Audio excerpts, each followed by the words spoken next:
Hello students, ये lack culture का second video है जिसमें हम लैक कल्टीवेशन, हार्वेस्टिंग, प्रोसेसिंग जैसे अन्य विषयों पर चर्चा करेंगे। लैक कल्टीवेशन एक कॉम्प्लिकेटेड प्रोसेस है, इसलिए कल्टीवेटर को इनोकुलेशन, स्वार्मिंग पीरियड और हार्वेस्टिंग के बारे में जानकारी होना आवश्यक है। हम बात करते हैं इनोकुलेशन की। इनोकुलेशन वो प्रोसेस है जिसमें young ones properly host plant से एसोसिएट हो जाते हैं। इनोकुलेशन दो तरीके का होता है। पहला है नेचुरल इनोकुलेशन और दूसरा है आर्टिफिशियल इनोकुलेशन। पहले हम बात करते हैं नेचुरल इनोकुलेशन की। नेचुरल इनोकुलेशन नॉर्मल रूटीन में नेचुरल तरीके से होने वाला इनोकुलेशन है जिसमें स्वार्म निम्फ्स सेम होस्ट प्लांट की ट्विग को इन्फेक्ट करते हैं और उसके जूस को सक करना शुरू कर देते हैं। लेकिन इसके कुछ ड्रॉबैक्स भी हैं। फर्स्ट ड्रॉबैक है इनकम्प्लीट न्यूट्रिशन। जैसे अभी हमने बात की कि निम्फ निकलते हैं और उसी होस्ट प्लांट की ट्विग्स को सक करना शुरू कर देते हैं। लेकिन अगर सेकेंड क्रॉप के निम्फ भी उसी होस्ट प्लांट को अपने न्यूट्रिशन के लिए सक करना शुरू कर देते हैं तो होस्ट प्लांट की ग्रोथ रिटार्डेड हो जाती है, यानी कम हो जाती है, और इस तरीके से इंसेक्ट को प्रॉपर न्यूट्रिशन नहीं मिल पाता और इससे उनका डेवलपमेंट रुक जाता है, जिसका प्रभाव लैक प्रोडक्शन पर पड़ता है। सेकेंड ड्रॉबैक है इरेगुलर इनोकुलेशन। नेचुरल इनोकुलेशन में ये श्योर नहीं होता कि यूनिफॉर्म इनोकुलेशन होगा या नहीं होगा, यानी होस्ट प्लांट पर पूरी तरीके से निम्फ का इनोकुलेशन हो पाएगा अथवा नहीं। यदि ऐसा नहीं होता है तो लाख की रेगुलर क्रॉप नहीं मिल पाती है। अनफेवरेबल क्लाइमेटिक कंडीशन भी लैक क्रॉप को प्रभावित करती हैं। स्वार्मिंग के समय कुछ फैक्टर्स जैसे high intensity of sunlight, heavy rainfall, flow of wind, ये कुछ ऐसे क्लाइमेटिक फैक्टर्स हैं जो कि निम्फ के प्रॉपर इनोकुलेशन को नहीं होने देते और जिससे प्रॉपर लैक क्रॉप नहीं मिल पाती और साथ ही होस्ट प्लांट को भी नुकसान होता है। कुछ पैरासाइट्स और प्रीडेटर्स लैक इंसेक्ट के एनिमीज होते हैं। यदि समय पर क्रॉप हार्वेस्ट नहीं हो पाती है और लाख ट्विग पर लगा हुआ रह जाता है तो इससे इन पैरासाइट्स और प्रीडेटर्स का मल्टीप्लिकेशन होता है, उनकी पॉपुलेशन बढ़ जाती है, जिससे वो लैक इंसेक्ट की पॉपुलेशन को ख़त्म कर देते हैं और इसका प्रभाव लाख के प्रोडक्शन पर पड़ता है। इन ड्रॉबैक्स की वजह से नेचुरल इनोकुलेशन को अवॉइड किया जाने लगा और एक दूसरा तरीका artificial method of inoculation develop किया गया। सेकेंड मेथड है आर्टिफिशियल इनोकुलेशन मेथड। इसके लिए सबसे पहले होस्ट प्लांट को क्रॉप के अकॉर्डिंग जनवरी या जून में प्रूनिंग कर दी जाती है, यानी उनकी थोड़ी सी छटाई कर दी जाती है। उसके बाद उस प्लांट से ऐसे ट्विग्स जिन पर निम्फ मौजूद हैं and just about to swarm, यानी स्वार्मिंग के लिए वो तैयार हैं, उससे पहले उनके 20 से 30 सेंटीमीटर के टुकड़े काट दिए जाते हैं। इन पीसेस को नए होस्ट प्लांट के साथ ऐसे बांध दिया जाता है जिससे वो दोनों ट्विग कई जगह पर एक दूसरे को टच करें, और ये टच पॉइंट्स एक्चुअली माइग्रेशन के लिए ब्रिज का काम करते हैं जिससे निम्फ नई ब्रांच को इन्फेक्ट कर सकें। स्वार्मिंग के बाद इन ट्विग को, जो बांधी गई ट्विग्स हैं, उनको अलग कर दिया जाता है, लेकिन इस प्रोसीजर में कुछ प्रिकॉशंस का ध्यान रखना होता है। कल्टीवेटर के लिए ये ध्यान रखना आवश्यक है कि जिन ट्विग्स को बांधा जा रहा है होस्ट प्लांट पर, उनमें निम्फ और एग्स का नंबर बहुत ज़्यादा हो।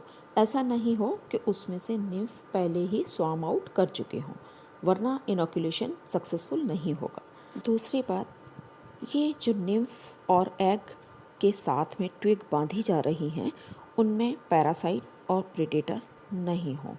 इसके अलावा एग और निम्फ ट्विग पर जो मौजूद हैं वो हेल्दी हों और अबाउट टू स्वार्म हों, जिससे कि कल्टीवेटर को ज़्यादा वेट नहीं करना पड़े।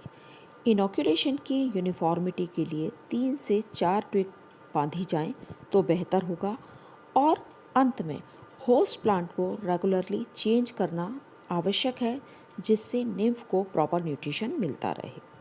क्योंकि लैक इंसेक्ट का साइज़ बहुत छोटा होता है, इसलिए अगर ये लॉन्ग डिस्टेंसेस ट्रैवल करता है तो इसकी मॉर्टेलिटी के चांसेस बढ़ जाते हैं।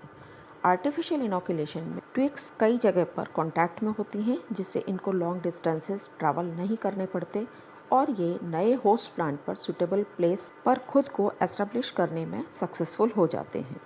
इंडिया में प्रतिवर्ष लाख की 2 तरीके की फसल पैदा होती हैं, एक है रागिनी और दूसरी कुसुमी। रागिनी क्रॉप फर्दर 2 तरीके की होती है, कार्तिकी और बैसाखी, जिनसे कार्तिकी और बैसाखी तरीके का लाख मिलता है। इसी प्रकार कुसुमी क्रॉप भी 2 तरीके की है, अगहनी और जेठी, जो कि अगहनी और जेठी लाख को प्रोड्यूस करती हैं। इन चारों प्रकार की फसल के इनोकुलेशन पीरियड भी डिफरेंट होते हैं। कार्तिकी फसल के लिए जून जुलाई में, बैसाखी के लिए अक्टूबर नवंबर में, अगहनी के लिए जुलाई में और जेठी के लिए जनवरी फरवरी में इनोकुलेशन किया जाता है। लेकिन अगर एक होस्ट प्लांट से लगातार ये 4 फसलें पैदा की जाती हैं तो इससे लैक का प्रोडक्शन प्रभावित होता है और कम लाख प्राप्त होता है। स्वार्मिंग लैक इंसेक्ट की लाइफ हिस्ट्री का बहुत इम्पॉर्टेंट फेज़ होता है, इसलिए कल्टीवेटर के लिए स्वार्मिंग की एक्चुअल डेट की एक्यूरेट नॉलेज होना ज़रूरी होता है। स्वार्मिंग के समय लैक इंसेक्ट की अपर सरफेस पर एनल रीजन में एक येलो स्पॉट बन जाता है और इस समय इसके मसल्स में कॉन्ट्रैक्शन होता है, जिससे ये इंसेक्ट अपने अटैचमेंट प्लेट से अलग हो जाता है और वहाँ पर एक कैविटी छोड़ देता है।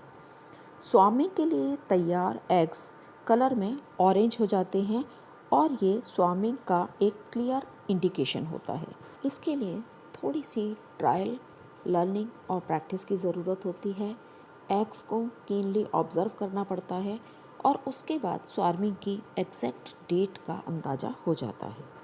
होस्ट प्लांट से रेडी लैक को कलेक्ट करना हार्वेस्टिंग कहलाता है। कॉमन प्रैक्टिस में हार्वेस्टिंग के 2 तरीके हैं, एक है इमेच्योर हार्वेस्टिंग और दूसरा है मैच्योर हार्वेस्टिंग। इमेच्योर हार्वेस्टिंग में स्वार्मिंग से पहले लैक का कलेक्शन किया जाता है, यानी इंसेक्ट की स्वार्मिंग से पहले उस होस्ट प्लांट से लैक इकट्ठा कर लिया जाता है और इसको एरी लैक कहा जाता है। लेकिन इसके कुछ ड्रॉबैक्स भी हैं, क्योंकि इस समय बहुत सारे इंसेक्ट का लॉस होता है, जिससे उनकी पॉपुलेशन वीक हो जाती है और इससे हार्वेस्टर को इकोनॉमिक लॉस होता है। लेकिन रंगिनी लैक के बारे में कहा जाता है कि इससे जो एरी लैक मिलता है वो बेटर प्रोडक्शन देता है, इसलिए केवल रंगिनी लैक के केस में इमेच्योर हार्वेस्टिंग को प्रोत्साहित किया जाता है। दूसरी है मैच्योर हार्वेस्टिंग। यहाँ स्वार्मिंग के बाद लैक कलेक्ट किया जाता है या लैक हार्वेस्ट किया जाता है और इसको मैच्योर लैक कहा जाता है। कोल्ड एरियाज़ में मैच्योर क्रॉप से बेहतर क्वालिटी का लाख प्राप्त होता है। डिफरेंट क्रॉप्स का हार्वेस्टिंग पीरियड भी उनके इनोकुलेशन पीरियड के हिसाब से अलग अलग होता है। कार्तिकी क्रॉप को अक्टूबर नवंबर में, जबकि बैसाखी क्रॉप को मई जून में काटा जाता है और इसी तरह अगहनी क्रॉप जनवरी फरवरी में और जेठी क्रॉप जून और जुलाई में हार्वेस्टिंग के लिए तैयार हो जाती है। लैक क्रॉप के बेटर कल्टीवेशन के लिए कुछ एडवांस्ड प्लान यूज़ किए जाते हैं, जिनमें से 2 प्लान मुख्य रूप से आजकल यूज़ किए जा रहे हैं। पहला है कूपे सिस्टम। यहाँ पर एक डेफिनेट एरिया के सारे होस्ट प्लांट्स को एक साथ यूज़ नहीं किया जाता, क्योंकि यदि एक साथ यूज़ किया जाता है तो सभी प्लांट्स एक साथ स्वार्म, निम्फ और अडल्ट से इनोकुलेट हो जाएंगे, जिससे उनको भविष्य में न्यूट्रिटिव सेल सेप की डेफिशिएंसी हो जाएगी। इसलिए प्लांट्स को 5 ग्रुप्स में बांट दिया जाता है। इस आर्टिफिशियल डिवीज़न को या मार्किंग ऑफ ट्रीज को कूपे कहा जाता है और इस प्रकार इस सिस्टम में जब होस्ट प्लांट का एक ग्रुप लैक कल्टीवेशन के प्रोसेस में होता है, तब बाकी के ग्रुप अंडर रेस्ट होते हैं। दूसरा है ऑल्टरनेशन ऑफ प्लांट्स। इसमें होस्ट प्लांट की वैरायटी को हर एक फसल के बाद चेंज कर दिया जाता है। इसलिए स्वार्म निम्फ जब दूसरे प्लांट की वैरायटी को इनोक्यूलेट करते हैं तो इससे बाकी के होस्ट प्लांट्स को पर्याप्त आराम मिल जाता है, जिससे लाख का उत्पादन बेहतर हो जाता है।